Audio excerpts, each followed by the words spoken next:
Boa noite, pessoal. A gente vai falar hoje um pouquinho sobre estrabismo torcional. O objetivo da iPad Club é a gente trazer temas multidisciplinares, mas também, por outro lado, quando a gente falar de oftalmologia, falar de uma coisa mais avançada. E na residência a gente discute muito sobre estrabismo horizontal, vertical, é o desvio convergente, é o divergente, mas para quem já é especialista da área que faz estrabismo, a gente precisa saber também como corrigir as crianças, enfim, crianças, adultos que têm estrabismo torcional. E é muito comum, ou quase sempre, que se o paciente tem um desvio vertical, ele também possa ter torção dos olhos, né? Ou o olho está entorcido ou está estorcido. E aí a gente vai discutir aqui um pouquinho quando é que eu tenho que me preocupar de incluir isso no meu planejamento de correção cirúrgica do paciente. E o paciente com estrabismo torcional, ele nunca vai melhorar com prisma, né? É impossível um prisma que gire as imagens no mundo de forma que você consiga juntar as imagens. Então, assim, o paciente, para ter alívio do mundo que ele está vendo torcido, ele vai ter que virar a cabeça. E aí, assim, a gente então tem que entrar na mecânica do olho para mudar, rodar esse olho, para que o paciente tenha alívio dos sintomas que ele apresenta, tá certo? Mas nem sempre o paciente inclina a cabeça por conta do estrabismo torcional. Ele pode ter o estrabismo vertical e está vendo as imagens duplicadas, que é o que a gente vai ver aqui na parede de quarto. Ele vê uma imagem mais alta que a outra, ele inclina a cabeça para que os olhos fiquem então retos e essa imagem vertical suba, não tenha diplopia, e por conta da paresia de quarto, que é um nervo que inerva o oblíquo superior. O oblíquo superior é um músculo entorsor. Esse paciente não vai ter uma extorsão pela paresia, e aí sim ele também tem torção no fundo do olho, tem torção subjetiva ao olhar o mundo, mas ele não inclina a cabeça por causa da torção, ele inclina por causa do desvio vertical, tá certo? Mas enfim, então são várias peculiaridades para vocês conhecerem um pouquinho, tá bom? Como eu sabia que talvez a gente teria residência, na verdade, os residentes já sabem da anatomia, né? Por favor. Mas isso seria alunos de medicina que talvez os da Liga de Oftalmo ficaram de vir, e as nossas professoras do CDV. Então, eu trouxe só um videozinho rápido de anatomia, para lembrar onde estão os músculos. Ele vai estar em inglês, mas acho que assim, o vídeo, vocês vão, na hora que a gente vai passando, vai dando para entender, tá bom?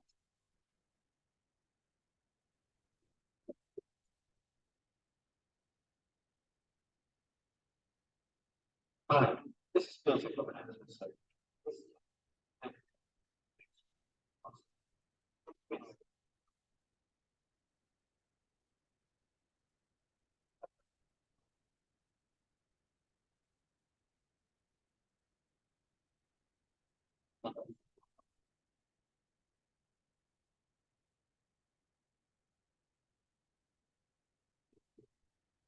So the eyelid and the superior eyelid. There are 7 extraocular muscles. The levator palpebral superioris, the superior rectus, inferior rectus, medial rectus, lateral rectus, inferior rectus, something. Functionally, they can be divided into 2 groups. First group is responsible for firing.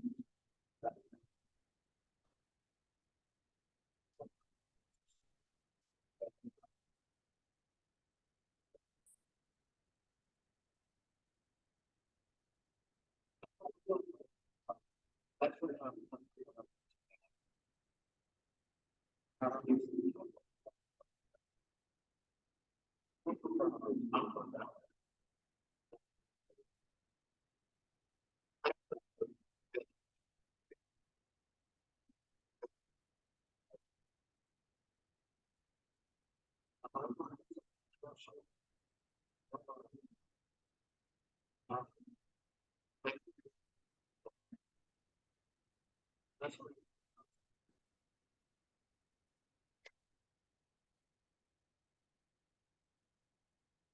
Let's take a look at the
Perfeito. Acho que era isso que eu queria mostrar, para a gente lembrar e ter uma noção 3D de como que é o movimento dos olhos.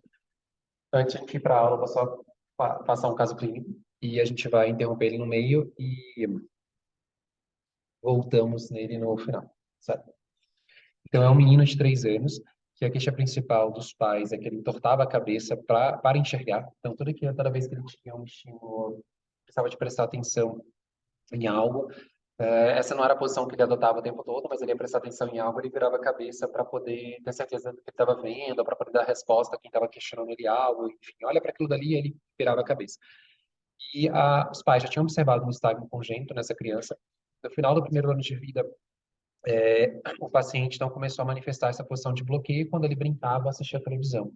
Então, é muito comum o paciente ter nistagmo, e à medida que ele vai melhorando a capacidade de fixar e de fundir, é que ele melhora o tônus cervical e de coluna, né, axial, ele passa a adotar então uma posição de cabeça para poder fixar na posição de bloqueio. Não tinha nenhuma história de saúde, nem história familiar, não tinha nenhum tratamento oftalmológico.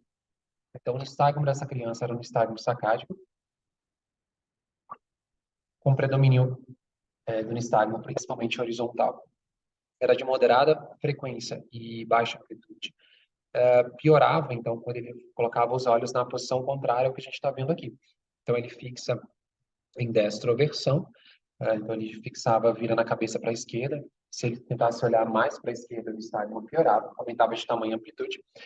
E ele também inclinava a cabeça um pouquinho sobre o ombro. Então, você vê que ele inclina a cabeça um pouco sobre o ombro esquerdo e vira a cabeça para a esquerda. Então, ele inclina a cabeça sobre o ombro esquerdo e vira para a esquerda para poder fixar em destroversão e com um pouquinho de inclinação.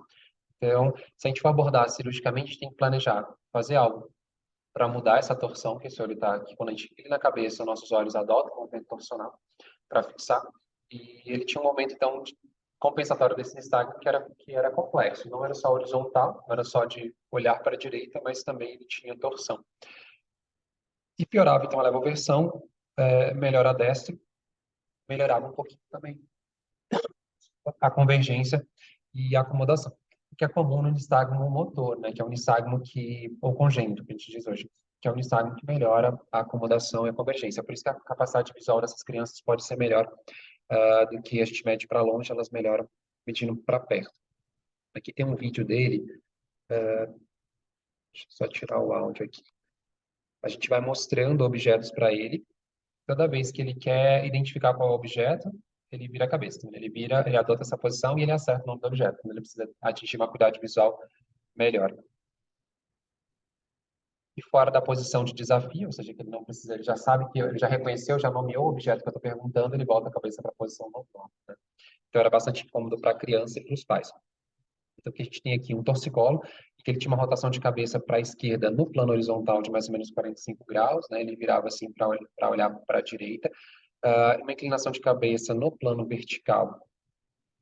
A gente mediu aqui usando o software, né? Então a gente usa muitas das vezes a foto, de tentar tirar a foto da paciente em frente. Então a gente vai girando, a gente coloca lá no editar da foto no celular, aí aparecem todas aquelas quadradinhos, né? A foto fica marcada em quadradinhos, e a gente consegue, então, assim, a gente coloca, vai girando a foto de tal forma que o olho, então, passa a ficar paralelo a uma dessas linhas retas. Então, se essa foto estava tombada, a gente tirou a foto reta, mas a cabeça da criança estava tombada, eu vou girando a foto de tal forma que esse olho, então, passa a ficar agora paralelo a essa linha, né, horizontal. Com isso, vai me dar aqui embaixo mais ou menos o grau. É uma forma que a gente tem de medir, de forma mais prática, né? Então, a gente tinha uma mensuração do desvio no plano horizontal de 45 graus, que ele desvia fixando em décimo, inclinava a cabeça no plano vertical, sobre o ombro, mais ou menos em torno de 23 graus. Parecia também, às vezes, que ele abaixava um pouquinho o mento, como se ele quisesse fixar, elevando um pouquinho o olhar. Mas, se a gente pensando em tratamento, a gente pensou em tratar o que era mais chamativo, né? Que vamos tentar tratar essa posição de cabeça, que é um torcicolo fixando em dessa versão, e o torsional, porque ele inclina a cabeça. Então, essa era a posição de bloqueio dele. Era uma criança que tinha uma acuidade visual mensurada de 0,5, uma acuidade visual útil, né, para ir para a escola, muito boa, mas é importante, não tinha um erro refracional tão grande, e é importante lembrar para os alunos, né, de os oftalmologistas, que é sempre importante medir a visão no paciente com nistagmo, tentando dar o máximo de visão binocular. Então, a gente faz fogging, né? A gente coloca uma lente de grau positivo que embaça a visão, miopiza um olho para tentar fixar com aquele outro olho, e eu meço a visão do olho que está com a correção do grau correta. Depois eu coloco uma lente forte de poder positivo para miopizar o outro olho, e aí eu coloco a criança para fixar com aquele olho que eu estou medindo a visão, e eu vou refinando o grau, se eu precisar de grau, se essa criança tem um grau. E o fundo de olho dele também não tinha nenhuma alteração, o que é muito importante para a gente poder classificar que é um nistagmo congênito, não um nistagmo secundário, é uma formação retiniana, né, ou de nervo óptico, algo assim. Ele era uma criança que, a princípio, o nistagmo atrapalha a gente a perceber se de fato a criança tem ou não tem um microestrabismo, mas a princípio ele tinha os olhos alinhados. A gente mediu em todas as posições do olhar para ver se essa torção não tinha relação com uma paresia de quarto. De repente ele poderia ter uma paresia de quarto par, de quarto nervo craniano, e por isso tombar a cabeça, então, para ter melhora da diplopia. Se a criança ela é ortotrópica, a gente dá um estímulo para perto, esse nistagmo melhora, né? Ele tem um dumping, né? Ele tem uma melhora, diminui a amplitude e a frequência para perto. Eu esperava que no lung dele ele saísse melhor, tivesse uma nota, conseguisse ver estereopsia, né? São os estímulos estereoscópicos. Mas ele não conseguiu ver. Ele era muito novinho, tinha 3 para 4 anos, então não sei até que ponto era a colaboração, de talvez a gente teria que repetir, ou se realmente talvez tinha um microestrabismo. Então isso pode acontecer.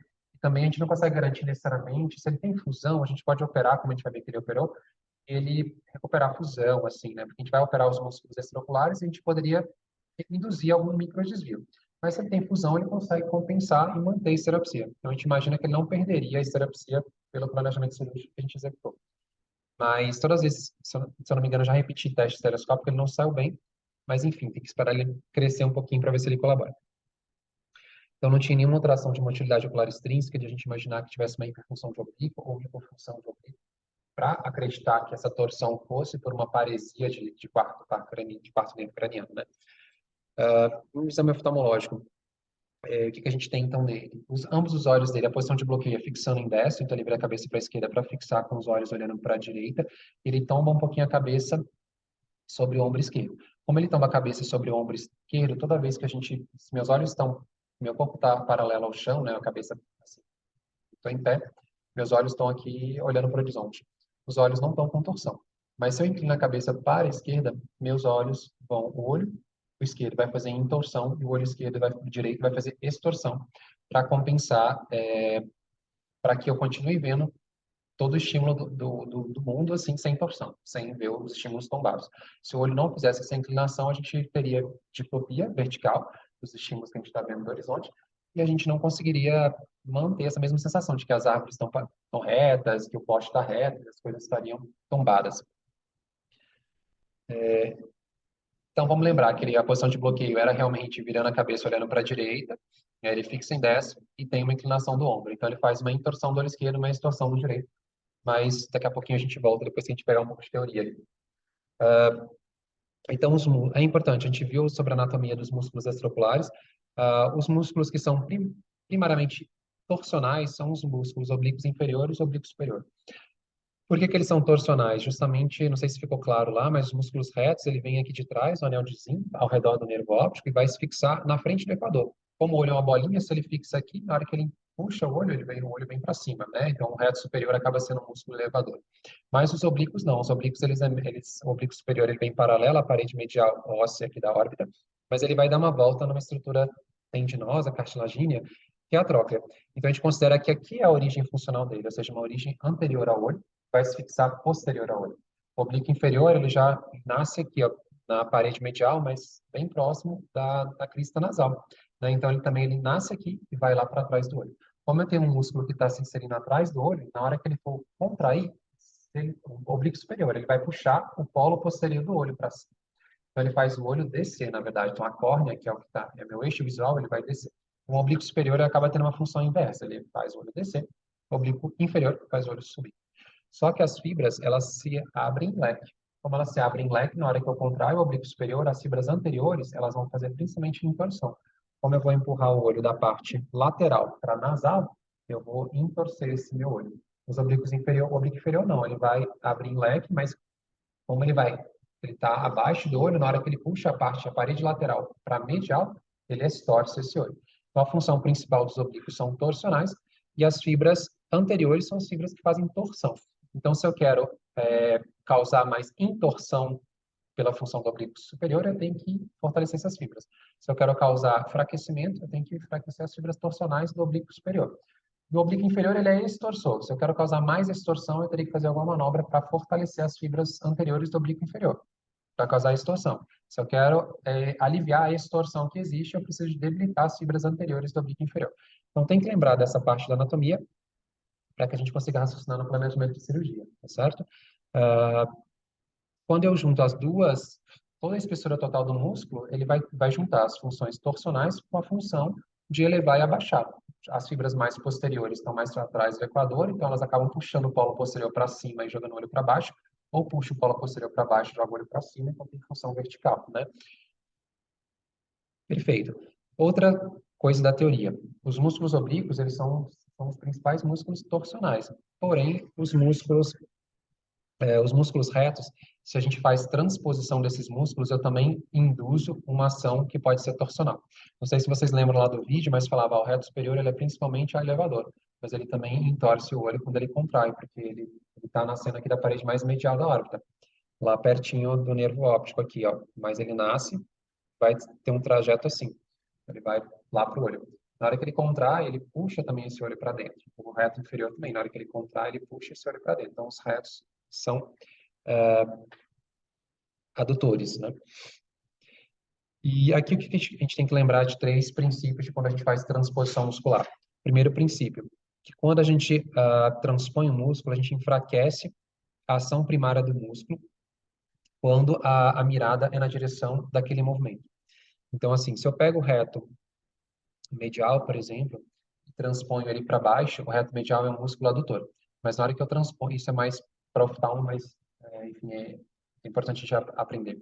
Se a gente transpõe esse reto medial para baixo, naquela posição, onde eu joguei aquele reto medial passa a ter uma força de abaixamento. Então, para onde eu jogo o músculo, ele vai fazer aquela função. Se eu joguei o reto lateral para temporal, o reto superior para temporal, eu vou ter uma força abdutora.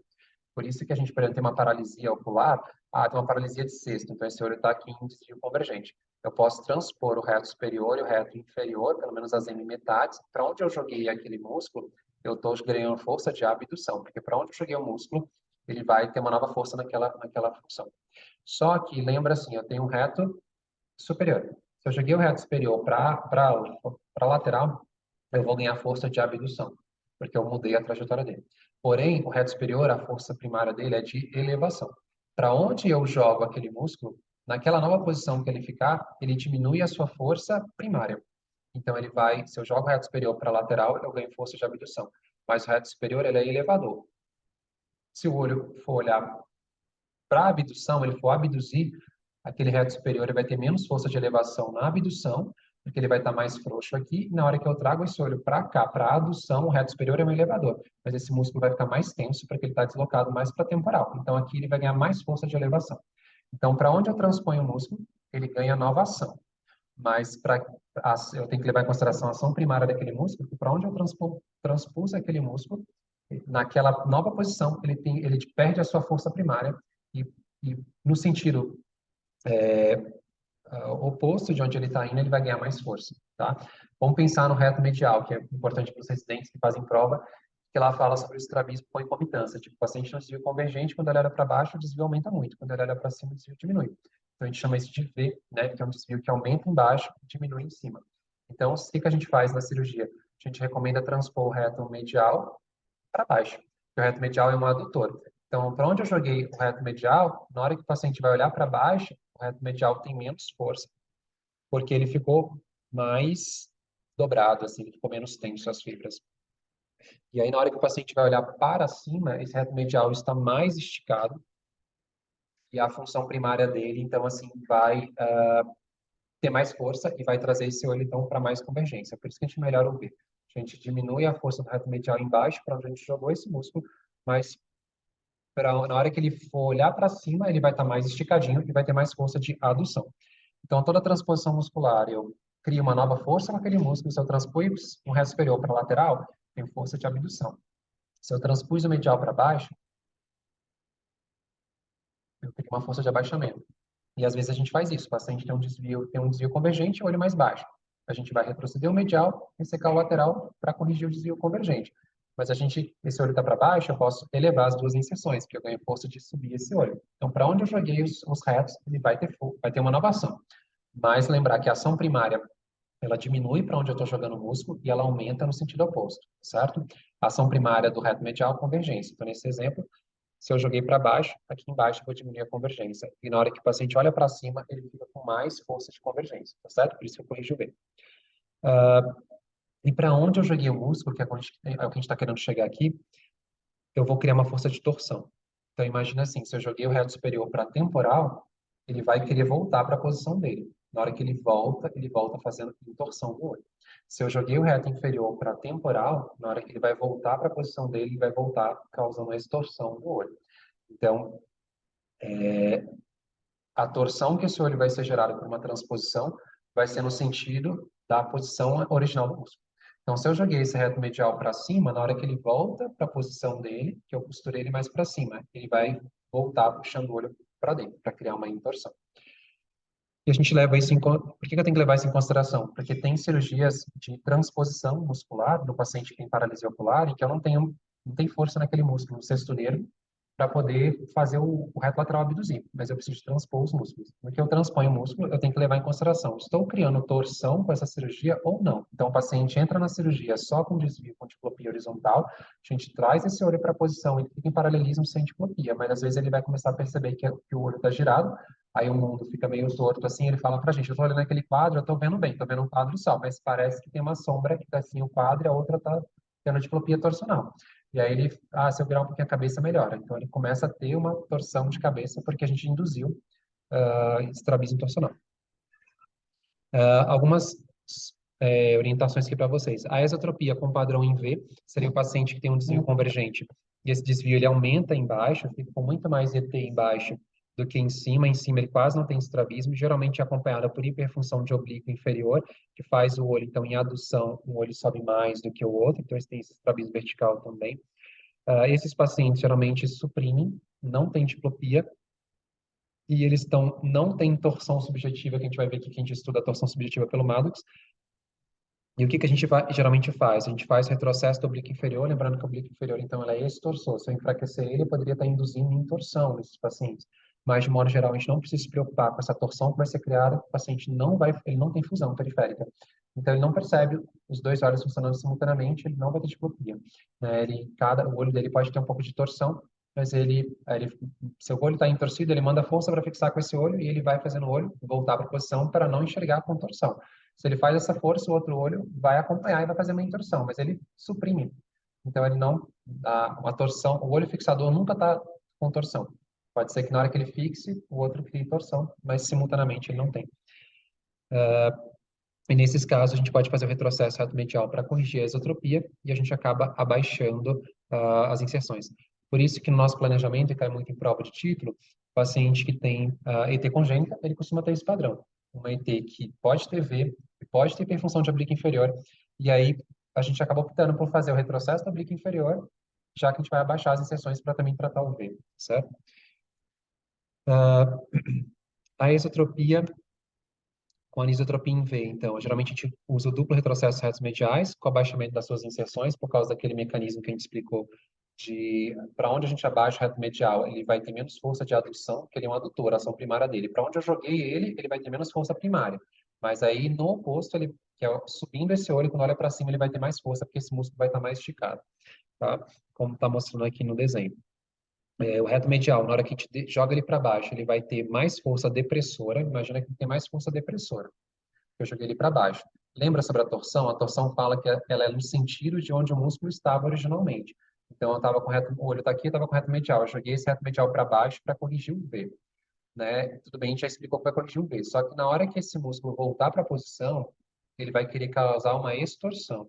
Lembra que a hiperfunção de oblíquo inferior, ela causa, em teoria, extorsão. Então, a gente elimina essa extorsão, retrocedendo os oblíquos inferiores, mexendo nos retos mediais, mas a gente poderia ter um paciente que no pós-operatório teria mais extorsão por causa da cirurgia que a gente fez no reto medial. Então, é isso que a gente deveria levar em consideração. Então, alguns estudos pesquisaram isso para ver se o paciente no pós-operatório tinha torção e se ele tinha queixa, se eu precisava de me preocupar isso no planejamento dos pacientes com ET congênita ou com ET da infância que tinham veio. Mas, na verdade, eles mostraram que o paciente não tinha torção subjetiva, por mais que esses pacientes mostrassem um aumento da extorsão objetiva. A gente vai ver como que analisa cada uma delas, o que é torção objetiva e o que é subjetiva.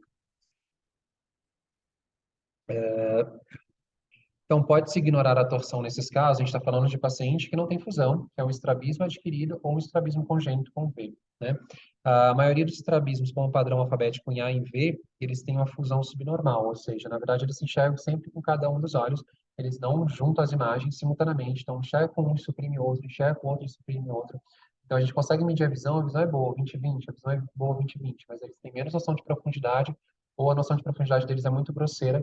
A gente Se ficou provado que você tem um ângulo grande de desvio, você opera e reduz esse ângulo, você vai ter algum grau de cooperação entre os olhos. Mas visão perfeita, somação perfeita dos dois olhos, a gente nunca tem. Então, com isso, é uma vantagem sensorial, uma defesa que o organismo adquiriu sensorial para não ter visão dupla. E a gente poderia planejar a cirurgia sem se preocupar com induzir essa torção. A gente está dando um exemplo em que a gente opera só pensando no desvio vertical e no horizontal. Né? Tem um desvio para dentro, está fazendo um V, vamos operar. Tem que lembrar na teoria, estou criando torção ou não estou criando? Mas não vai causar impacto para o paciente. Subjetivamente, ele não vai perceber isso no impacto final. Então, a torção que a gente induz é muito pequena.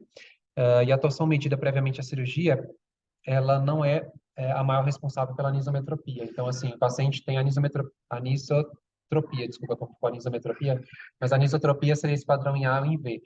O quanto que o paciente tem de torção prévia não é o responsável por ele ter maior A ou maior V. Então, nosso foco da cirurgia é corrigir o A ou o V, a incomitância alfabética. Você vai criar a torção, não tem problema, e na verdade o paciente não vai perceber porque não tem fusão periférica.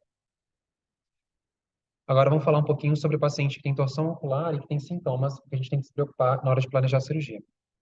Então, como é que a gente vai medir a torção desse paciente do ponto de vista subjetivo? A torção subjetiva a gente usa através do Maddox. Maddox, os residentes devem saber, que são filtros que, na verdade, a gente tem... É como se fossem microprismas, eles estão paralelos ali entre eles, e a gente pode colocá-los de uma forma vertical, por exemplo, em que um foco de luz luminoso, na hora que vem para esse paciente, ele vai enxergar como uma linha reta.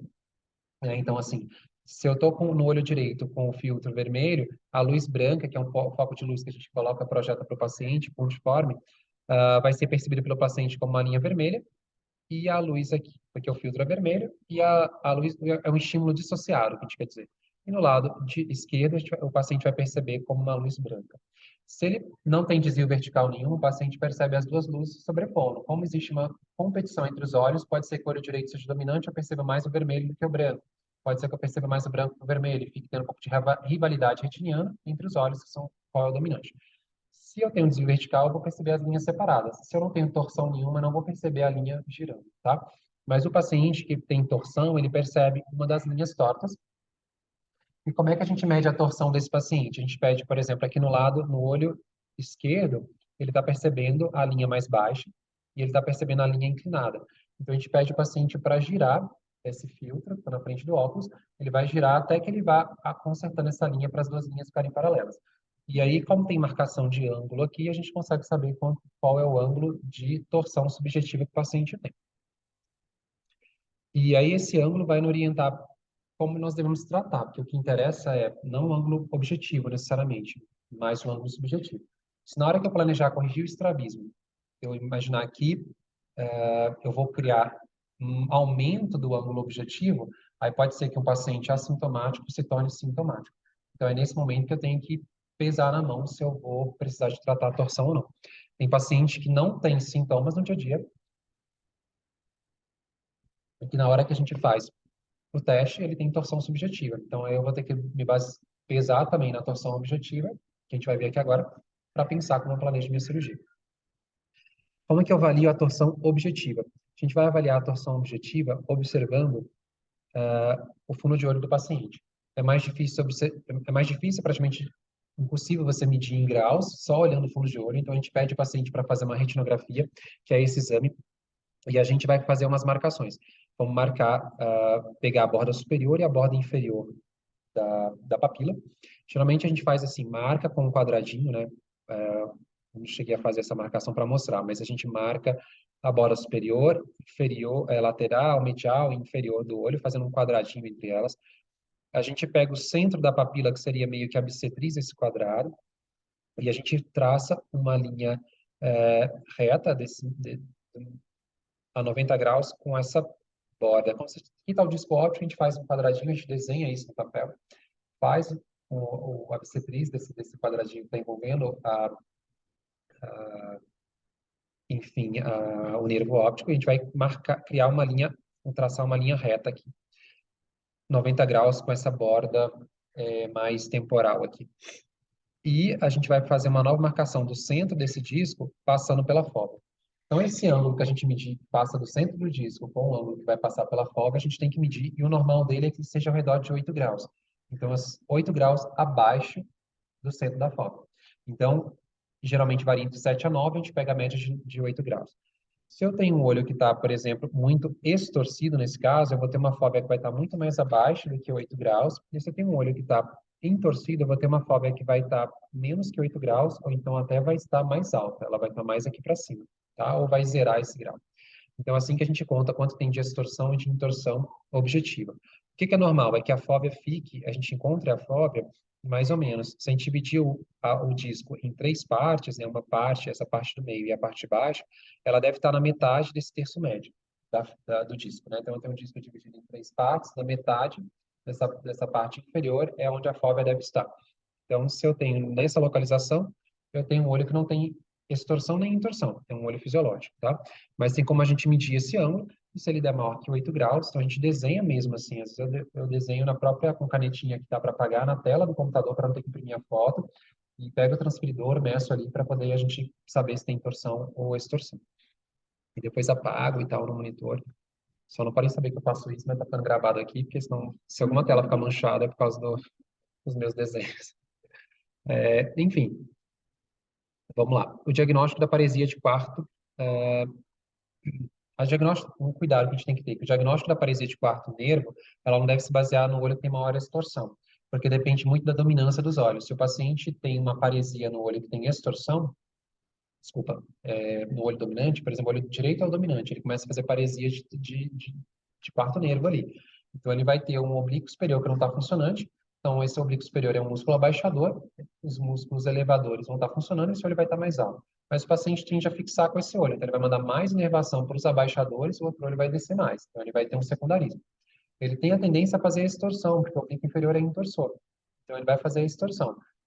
Ele vai, como o paciente não quer ficar vendo tombado, ele vai fazer mais força para manter esse olho alinhado, porque é o olho dominante, com isso ele manda força ele ficou extorcido pela paralisia, pela paresia, na verdade. E aí ele vai mandar força para poder fixar sem torção desse olho. Com isso, o outro olho estorce. Então, se o olho com paresia é o dominante, é comum que exista mais extorsão, na verdade, no olho normal. Então, assim, a gente vai ter um secundarismo, a gente vai ver aqui. Então, a gente deve se basear no diagnóstico se a paresia é unilateral, bilateral, se é simétrica, assimétrica, na verdade, nas medidas do desvio vertical, no caso de uma paresia de quarto nervo. Mas eu preciso de estudar a torção para saber se ela é sintomática para o paciente ou não. Então, aqui mostrando um paciente com paresia de quarto nervo, craniano à esquerda, e aqui mais ou menos com 10 semanas de evolução, então a gente percebe esse é o olho direito, na verdade, que não tinha torção nenhuma nas medidas, e o olho direito depois de 4 meses, então tinha uma extorsão de 15 graus, né? Então você vê que a fóvea está bem mais abaixo, não está mais na altura da metade do terço médio do disco, tá certo? Está bem mais abaixo. E aqui ela estava normal, e aqui bem mais abaixo. Então isso acontece porque o olho esquerdo era o olho dominante, tem um pouquinho de extorsão, ele faz tanta força para voltar para o lugar que o outro olho pode fazer mais extorsão, tá? Que é o secundarismo. O conceito é importante para a gente. Aqui que seria talvez o segredo da aula para a gente decorar e levar como aprendizado para a vida. Quando é que eu devo tratar, então, o desvio torsional? quando eu tenho uma extorsão, né, um desvio torsional, pode ser esse ou IN, que seja maior que 7 graus, porque vai ser sintomático, ou seja, quando eu medir esse desvio subjetivo, ele tem maior que, o ângulo subjetivo, na verdade, o paciente percebe, não é o ângulo objetivo, lembra que o ângulo objetivo normal é ter 8 graus entre o centro da fóvea, entre o centro da papila e a fóvea, entre o centro do disco óptico e a fóvea, deve ter mais ou menos essa angulação de 8 graus. Se eu tiver mais do que isso, eu estou tendo uma extorsão, né? E se tiver menos do que isso, estou tendo uma intorsão. Agora, o ângulo subjetivo é o ângulo que a gente falou aqui, medindo através do nada. Se eu faço o paciente, submeto o paciente a esse teste, ele tem uma extorsão ou intorsão maior que 7 graus, eu tenho que planejar tratar, porque ela vai ser sintomática, de modo geral. Ou quando eu tenho um ângulo subjetivo que é menor que 7, mas ele já está próximo de 7, meu plano deve induzir, meu plano cirúrgico pode induzir uma extorsão, como a gente falou, vou abaixar o reto medial e na hora que ele voltar para o lugar, ele vai criar uma extorsão. Então, eu tenho que já prever que isso vai acontecer, que vai aumentar, então, esse ângulo objetivo, e com isso o paciente também vai perceber subjetivamente maior torção. E também, quando eu tenho uma contratura do reto superior, o paciente o reto superior, ele é um músculo intorsor, né? E aí, acompanhando os quadros de paresia de quarto nervo, como o olho fica em hipertropia, pode desenvolver contratura do reto superior. E esses pacientes, então, eles pode fazer parte do nosso planejamento que a gente tenha que retroceder esse reto superior para que esse olho desça. Só que se esse reto superior estiver contraturado, e o reto superior ele é um músculo intorsor, na hora que eu retrocedo, eu enfraqueço esse músculo. Então, eu também vou enfraquecer a força torsional dele.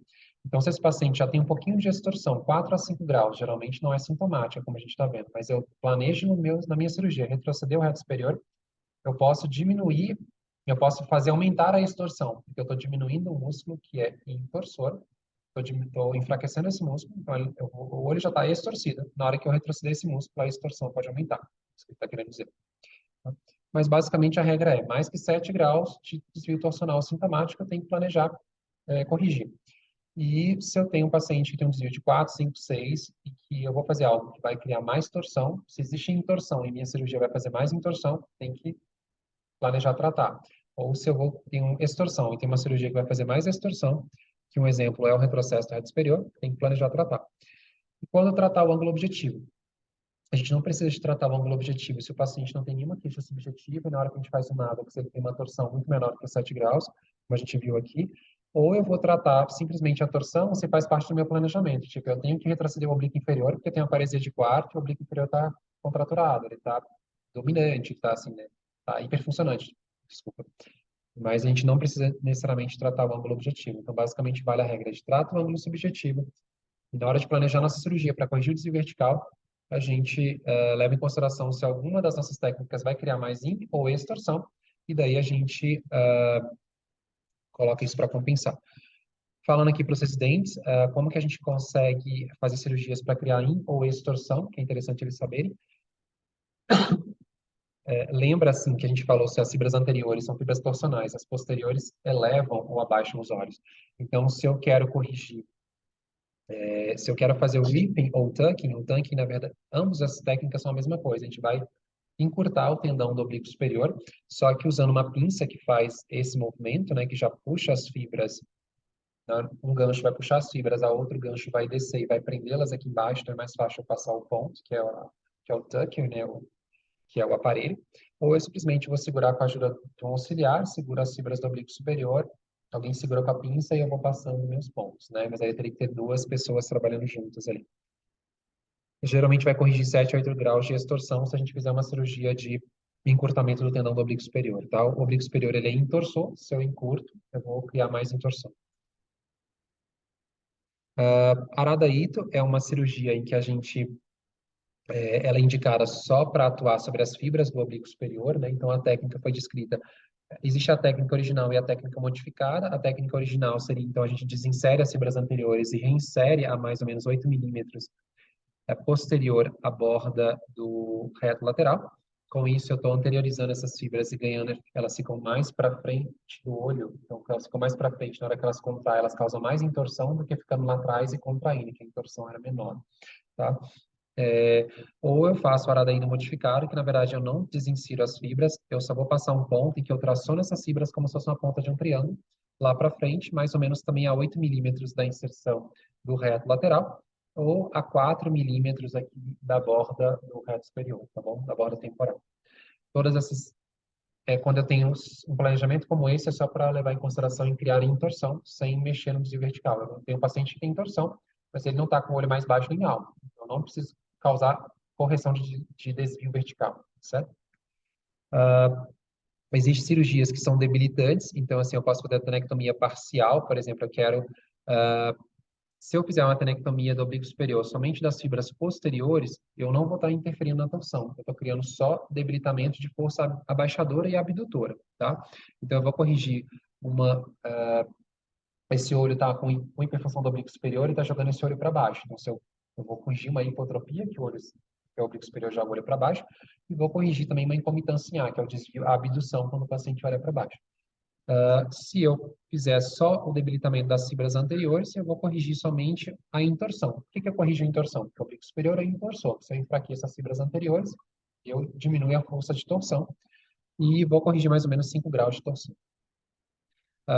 Outras cirurgias que a gente pode fazer, se a gente fizer trabalhando no oblíquo inferior, se eu faço a miectomia livre ou recuo da espessura total do músculo, ou seja, se eu solto esse oblíquo inferior, eu estou pegando toda a espessura, então eu corrijo tudo que ele faria, eu diminuo a força que ele tem para tudo, para extorsão, para elevação do olho, então estaria fazendo uma cirurgia que corrige a extorsão e que corrigiria a hipertrofia.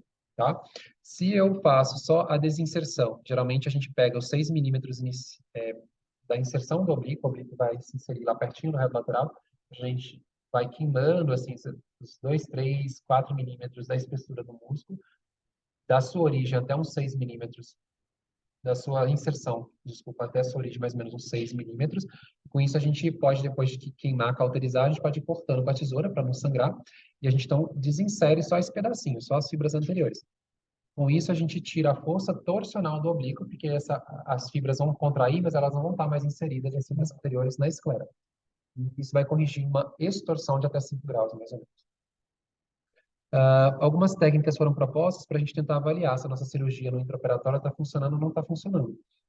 Então, existem os marcadores para a cirurgia refrativa, né, que eles são usados às vezes, mas e eles ou é feito da maneira como está mostrando aqui, que seria o paciente deitado. Você usa, né, uma tinta biológica para pintar aqui a 90 graus, por exemplo, enfim, em cima e embaixo desse olho. Depois que você fez a cirurgia, você observa se essa marcação girou, né? Então, isso ajuda a gente a perceber se gerou intorsão ou extorsão.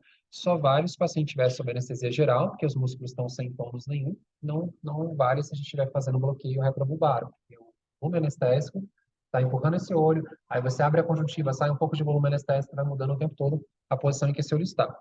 Ou já foi discutido também se seria interessante você fazer o fundo de olho. Às vezes, até pelo bloqueio, o paciente está com a pupila dilatada, então, como a gente falou, o ideal sem bloqueio, anestesia geral e coloca colírio para dilatação antes da cirurgia. Que você vai, observa o fundo de olho antes de operar, faz sua cirurgia e vê se essa relação entre fóvea e disco óptico mudou para criar uma intorsão ou extorsão.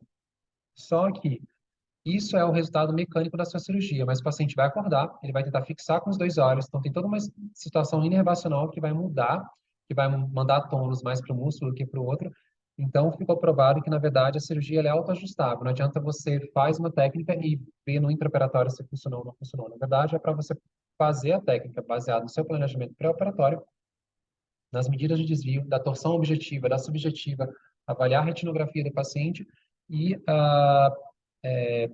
e não precisaria se preocupar com isso aqui. Na verdade, isso não se provou funcionar bem você dosar a sua cirurgia baseado enfim, numa resposta imediata que você está tendo passo a passo da sua cirurgia, tá? No intraoperatório. Agora, o paciente com grande torcicolo. É mandatória uma cirurgia torsional, uma cirurgia sobre os oblíquos, como uma criança que a gente vai ver. Vira muita cabecinha. Então, na verdade, não, porque não significa que sempre que a criança vira muita cabeça, ela tem muita torção ocular, tá? Então, às vezes, a torção ocular era muito pequena. E o que a gente falou que era a marcação para a gente fazer uma cirurgia sobre torção ocular? Quando a torção subjetiva fosse de 7 graus, ou fosse próximo a 7, e nosso planejamento para corrigir as outras coisas, induzisse torção, tá certo?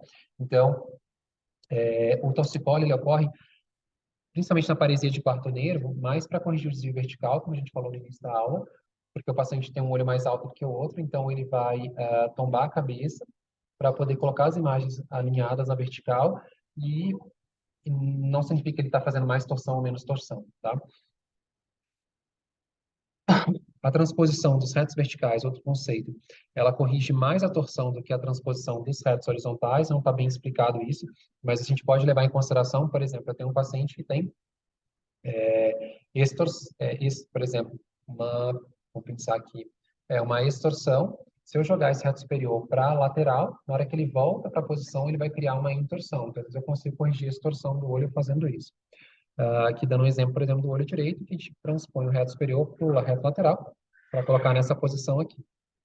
Mais ou menos 7 milímetros de transposição do reto vertical corrige 7 graus de torção, e a gente tem que respeitar a espiral de Tillot, mais ou menos colocar ele entre as bordas do reto superior e do reto lateral. E é importante desfazer as aderências que existem entre o reto superior e levântula da pálpebra, para não tracionar essa pálpebra e deixar esse músculo correr completamente, para não causar uma retração palpebral, tá? Só que lembrar daquela situação, que para onde a gente transpõe o reto, ele é um elevador. Na hora que o paciente olhar para a lateral, esse músculo vai estar menos tenso, porque ele é na posição natural era aqui. Mas agora que eu já joguei ele para cá, ele vai estar menos tenso. Então, ele não vai fazer tanta força de elevação. Na hora que o paciente olhar para cá, ele vai estar mais retesado, vai fazer mais força de elevação, tá? A transposição dos retos verticais, ela corrige mais a torção do que a transposição dos retos horizontais, a gente já viu. E tem a situação de a gente, ao invés de transpor, só fazer a mesma coisa que esse slanting aqui.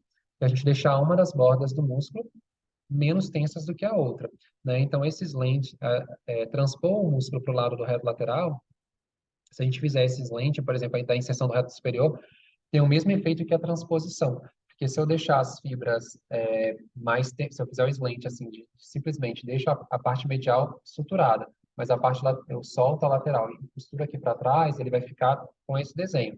Então eu vou deixar as fibras laterais também menos tensas que as fibras mediais do reto superior. E na hora, com isso, eu vou ter as fibras mediais mais tensas aqui na frente do que as laterais aqui atrás. Com isso, eu consigo criar mais força de intorção, porque elas vão puxar mais o olho para dentro do que as que estão laterais, que foram retrocedidas. Então, também funciona para criar torção. E qual a vantagem disso? Eu tenho menos tempo cirúrgico, é menor, e eu teria, talvez, assim, se eu consigo poupar uma das artérias ciliares, porque eu faço um slant só da metade, por exemplo, do músculo e tal, às vezes eu consigo ter esse resultado de corrigir torção, preservando alguns vasos, né? Estamos quase acabando para a gente chegar no caso clínico, a gente vai terminar. Se eu tenho uma hipertrofia de todos os músculos extraoculares, por exemplo, reto inferior e reto medial, como acontece na optopatia de Graves, eu vou ter esse paciente com limitação de abdução, principalmente, né, o reto medial muito fibrosado, muito infiltrado, da hipertrófico, e de elevação. Então, assim, se eu fizer um retrocesso, vamos pensar aqui, eu tenho esses músculos todos infiltrados na doença de Graves, e esse paciente eu quero corrigir a posição de leitura, eu quero que ele consiga estar com o olho torto para dentro, eu quero que ele fique com os olhos alinhados, e eu quero que ele consiga levantar um pouquinho esse olhar. Então, se eu fizer o retrocesso do reto inferior, no caso do Graves, por exemplo, o reto inferior ele é um adutor. Ele é um adutor. Então, eu vou diminuir a força adutora deles. Ao retroceder, eu estou diminuindo a força adutora e estou diminuindo a força extorsora desse músculo, que ele é um músculo que puxa o olho para baixo, que aduz e que que puxa o olho para dentro e que estorce. Se eu retrocedo um pouquinho o reto inferior no Graves, para que o paciente consiga elevar esse olho que está travado pelo reto inferior contraturado, o que eu vou ter como resultante? Liberando o reto inferior, eu consigo fazer com que esse paciente eleve um pouquinho mais o olhar. Mas eu vou ter uma diminuição da força extorsora desse reto inferior. Então, o paciente olhar para baixo, ele vai ter mais intorsão. Ele vai fazer mais intorsão. E o reto inferior, ele é adutor. Então, eu vou ter menos força de adução. Então, às vezes, o paciente vai ter uma XT aqui embaixo. Vai ter um pouco mais de A. Ele vai fazer o reto inferior é adutor. Se eu enfraquecer ele retrocedendo, o paciente, ao tentar fazer leitura, ele pode ter pouco de intorsão desses olhos e fazer um A, né? Ele faz um pouco de XT. Então, pensando nisso, é que foi alguns autores falam que se você tem um paciente com Graves, você vai retroceder os retos inferiores, que você deve transpor nasalmente os retos inferiores. Lembra, para onde você joga o músculo, você cria uma força para onde ele está indo. Então, se eu retrocedo ele um pouco, para deixar o paciente olhar para cima, mas trago esses músculos mais para medial, eu crio um pouco de força adutora para compensar o enfraquecimento que eu criei desse reto inferior. Então, é um jeito de a gente evitar que o paciente, ao ler, fique fazendo A. E a torção é que a gente tem que tentar levar em consideração o que vai acontecer, se ela vai melhorar ou não vai. Então, se a gente faz a transposição medial dos retos inferiores, é o que ele está falando aqui, recuados, eu vou diminuir o A, né? Porque na hora que o paciente vai olhar para baixo, ele tenderia a abduzir, mas eu joguei os retos inferiores para dentro, eu trago ele em adução. Só que lembra, se eu jogo o reto inferior para dentro, na hora que ele tenta voltar para a posição dele, eu joguei esse reto inferior para dentro. Na hora que ele tenta voltar, ele vai causar mais intorção. Então, entende como fica na balança entre uma coisa, pode melhorar e pode piorar o outro lado. E da mesma forma, se eu faço a transposição lateral desses retos inferiores recuados, eu vou poder piorar. O que eu faço? Se eu jogo o reto inferior para lateral, na hora que esse reto inferior quer voltar para a posição, ele vai criar extorsão. Pode ser que a extorsão compense a intorsão que eu estava criando. Mas, na hora que eu jogo esse reto inferior para lateral, eu estou criando uma força abdutora. Então, se esse paciente olhar para baixo, ele já estava tendendo a fazer um A, ele vai piorar ainda mais, ele vai fazer mais XT. Então, na prática, não fica muito certo se você está defendendo o paciente transpondo esse reto inferior recuado ou não. Então, tem autores que fazem e tem autores que não fazem, né? A transposição medial ou lateral desse reto inferior recuado.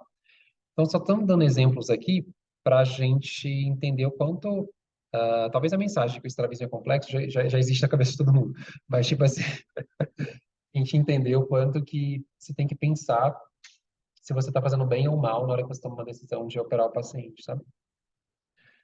E aqui, eu acho que um dos últimos conceitos para a gente já terminar a aula é falando assim, que a torção ocular, ela corresponde mais ou menos a 1/3 do ângulo da inclinação da cabeça. E ele chega no máximo a uns 5 a 10 graus. Ou seja, por mais que o paciente ele incline tanto a cabeça para fixar, não significa que se ele inclinou 30 graus de cabeça, ele fez 30 graus de torção. Geralmente a torção, ela é assim, 1/3 ou menos do que isso. E aí tá, a gente vai mostrar duas explicações de por que o nosso organismo funciona desse jeito. Senão a gente não conseguiria enxergar com a cabeça inclinada, tá? Então, assim, por isso que é importante. Me assusta que a criança está fixando com a cabeça muito tombada, mas não necessariamente esse tombar é tudo pela torção, tá? E às vezes pequenos, se eu faço uma retinografia, eu faço um NADOX e percebo torções de 5, 6, 7 graus, às vezes corrigir 5, 6, 7 graus, vai ser bem significativo para mudar a posição de cabeça daquela criança. Se ele está torcendo 5, 6 graus e a cabeça girando 24, 25, às vezes, corrigir aquele pouquinho do fundo de olho vai mudar a posição de cabeça, que é o que está chamando a atenção aqui fora, tá certo? Então, aqui, olha como que os músculos funcionam. A gente tem os retos mediais fazendo a gente convergir para fixar com o objeto de perto. Imagine que se a gente virasse essa cabeça 90 graus e os olhos virassem também 90 graus. Se eles virassem a mesma quantidade que a gente vira a cabeça. A gente a cabeça aqui, a gente virasse ela completamente tombada. Se os músculos virassem completamente, vamos pensar aqui, o reto medial desse olho, ele ficaria no lugar do reto inferior, tá certo? O reto superior, ele ficaria aqui no lugar do reto medial. Tá vendo que tudo tá virando os músculos? E esses músculos também, ó, o reto superior, ele ia virar, ele vem para o lugar do reto lateral, ele vem parar aqui, o reto medial vai lá para cima. Então, assim, na hora que o paciente fosse fixar para perto, esse reto medial ele passaria a ter uma função de reto inferior, jogando o olho para baixo, e o outro reto medial jogando o olho para cima. Então, assim, se a gente tivesse uma inclinação de uma torção ocular na mesma magnitude da torção da nossa cabeça, sabe? E a gente não conseguir, então, assim, cada músculo extraocular adotaria uma outra função e assim, o cérebro está acostumado a convergir pelos retos mediais. Então, assim, ele faria um desvio vertical. Ele não conseguiria fazer mais convergência dos olhos para fixar um objeto que está perto com a cabeça inclinada, tá?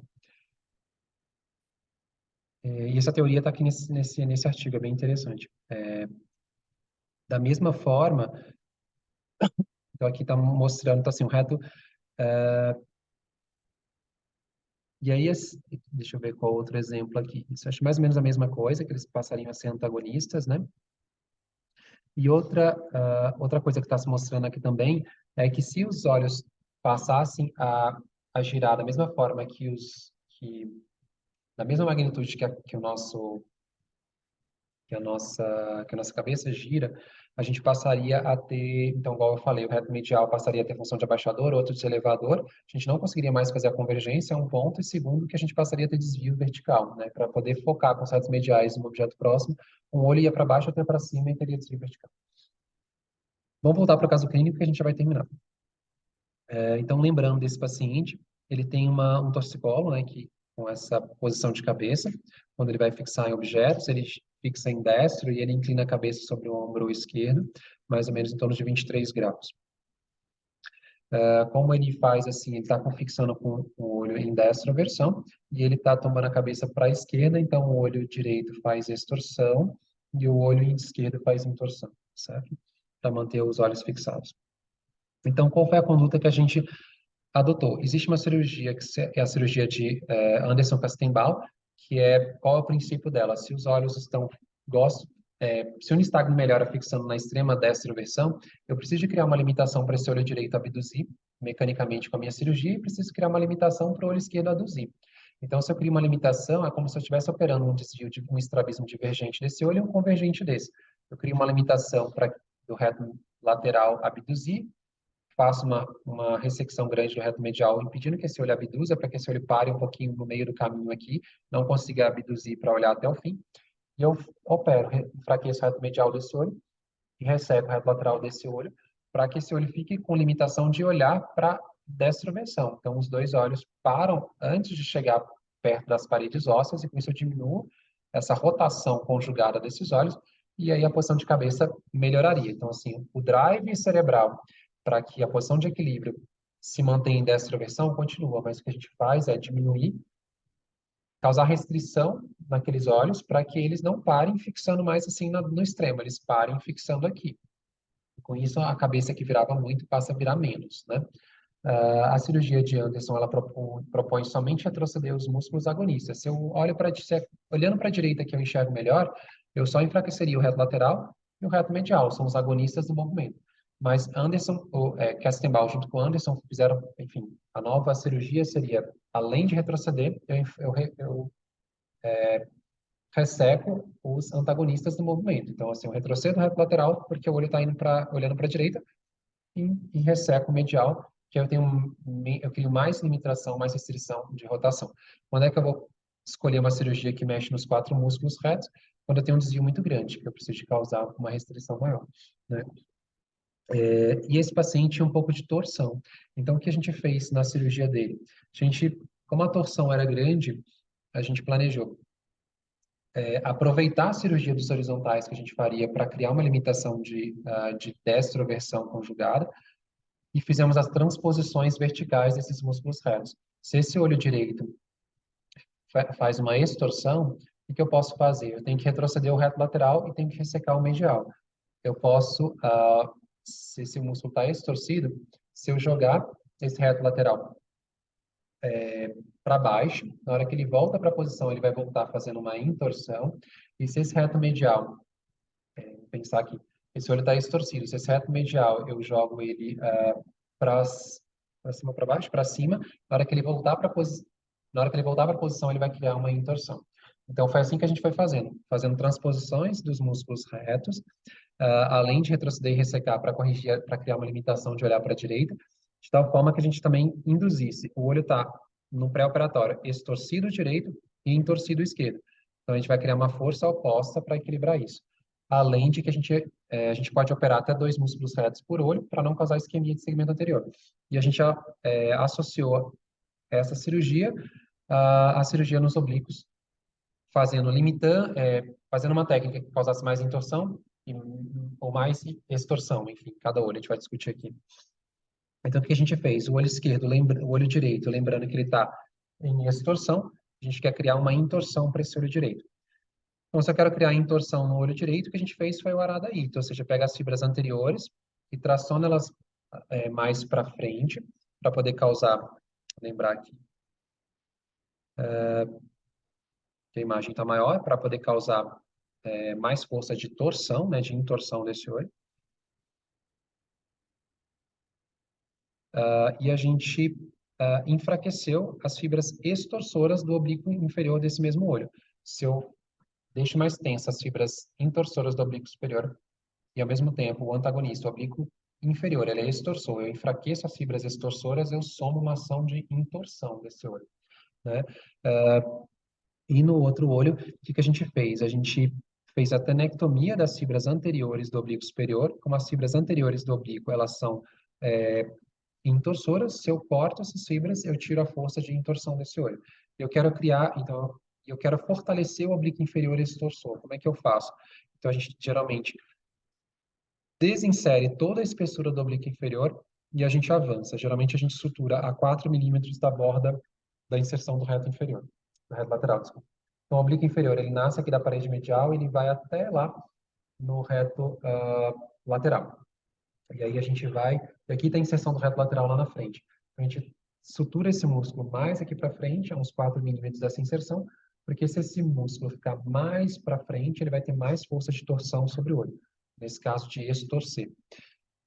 Então, toda a cirurgia foi para limitar a destroversão, foi para criar intorção e extorsão, ou seja, em oposição ao olhar preferencial que o paciente tinha, né?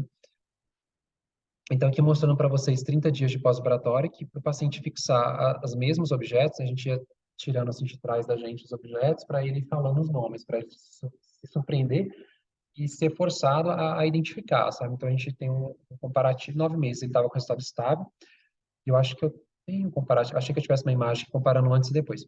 Mas, enfim, para vocês verem como que foi melhorando. Eu tinha vídeo também, mas para não ficar longo eu tirei. Enfim, o objetivo da aula não era mostrar que isso é fácil, porque de longe não é fácil, assim, a gente tem que quebrar a cabeça quando a gente vai planejar, mas é entender, assim, acho que fica de mensagem para os residentes, para sair daqui com uma cultura geral, é que e todo desvio vertical pode ter torção junta.